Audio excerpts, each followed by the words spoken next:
So today we're going to be talking about film and TV clearances. So David, what are we talking about when we talk about clearance? Well, on the most basic level, we're talking about obtaining the permission from the owner of the copyright material to use that material in your production, and that can range from anything from pre-existing music, from artworks, from clips, from archive footage. What you'd normally expect to do is take a license or an assignment of that material, and that's what constitutes copyright clearance. Yeah, exactly. And of course, it's really important because if you don't get those rights from third parties, it means that effectively you're using somebody else's material in your production, and it means that person may have then rights to your production. It means effectively you do not own all of the rights to your production. Yeah. So it's very important to get it done. Yeah. Exactly, and it's really important to do it at the outset, because at the outset, obviously, you can negotiate licenses, as you say. If you don't negotiate licenses, and somebody else spots that you've used their work in a production, then obviously they feel that they've got you over a barrel. They can hold you to ransom, they can threaten claims, ask for extortionate amounts of money that you wouldn't have paid had you obtained a license at the beginning, and it can be a whole world of pain that you can actually stop from happening if you tackle it head on at the start. So just if we imagine a hypothetical scene that's being shot for a film and TV production, if we imagine that we're shooting it on location, so we're not shooting in a studio, let's assume that we all of our actors have signed their contracts, so we've got the rights in their performances, and we've also got permission of the location owner to photograph the location, include those recordings in our production. What are some clearance issues that we producers might potentially not have thought about, that might potentially trip people up? Thinking perhaps about members of the public appearing in shot. How does that cause an issue from a clearance perspective? That's often a big one, because of course often public are caught in shot. Yeah. And public haven't been necessarily gone through the process that the actors would have gone through in terms of signing contracts, signing rights, signing clearances, etc. And it's particularly troublesome because members of the public will have privacy rights. They'll have data protection rights, which can be invoked when they're captured in shot. And it isn't as simple as to think that just because they're in a public space, they have no rights to privacy. Yeah. Privacy rights can extend much more broadly than just having something kept confidential. You know, it can capture being sort of distressed, humiliated, all of that sort of stuff. And it particularly strong privacy rights when it comes to children. Yeah. And of course, it's also the fact that even if you haven't done anything wrong, you've caught somebody in public, if they see themselves in a production, you know, they may not be very happy about it and may actually complain and bring claims. Even if they're not well grounded, it can be very troublesome. So generally, best probably to avoid capturing the public in shot if you can. Yeah.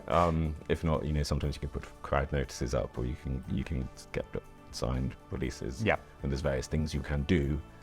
But starting point usually is it's best not to capture the public. Absolutely. Just thinking about if you're filming at a location and there's artwork featured, there's a number of things you have to think about there, don't you? I mean, first of all, you need to think about whether the artwork is in copyright. If it's an old painting, it might not be. You know, it might not still be in copyright. Might not potentially be an issue, but you need to work with the owner of that location, don't you? They might give you certain warranties that artwork in that location is cleared for use, although they might not. So you need to, you really need to look at the location you're filming in and try and ascertain whether you actually have the right to film that artwork. I think that's exactly right. If you're capturing artwork, then as I said, you're effectively capturing somebody else's work within your production. So you need to think about what's the justification on which you can do that. Yeah.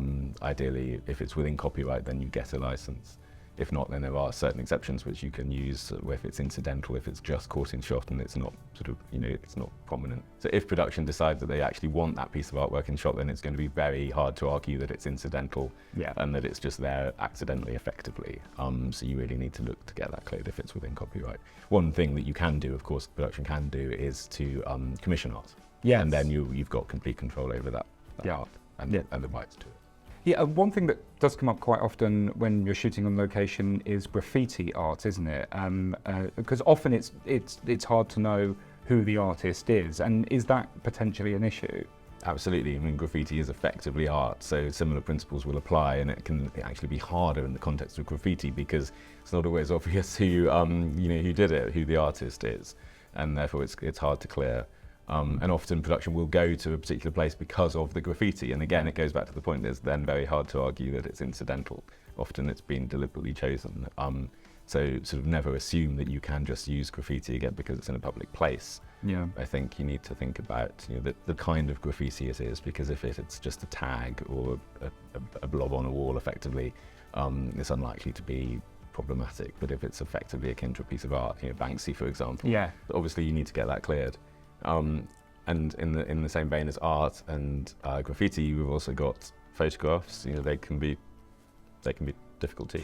Yeah, and you've got more than one issue there, haven't you? Because you've got the copyright owner of the photograph itself, the person who took the photograph. But another potential issue is whether you've got people featured in the photograph. You will need to get their consent. And often when you're filming, you have photographs that have been provided by the art department, but you'll need to check that the subjects of those photos have given their consent to be featured in the production, because it's not just enough to get a license of the copyright in the actual photograph. So there's a number of issues to think about there as well on that. Exactly. It goes back to the point we were talking about earlier about capturing members of the public, privacy rights, data protection rights, and even if anybody hasn't got any grounds to complain, they may if they find themselves inadvertently appearing in a production. Another point that often comes up is when a production of hired props from a prop house, a prop store, usually that's seen as a bit of a shortcut, isn't it? You automatically think that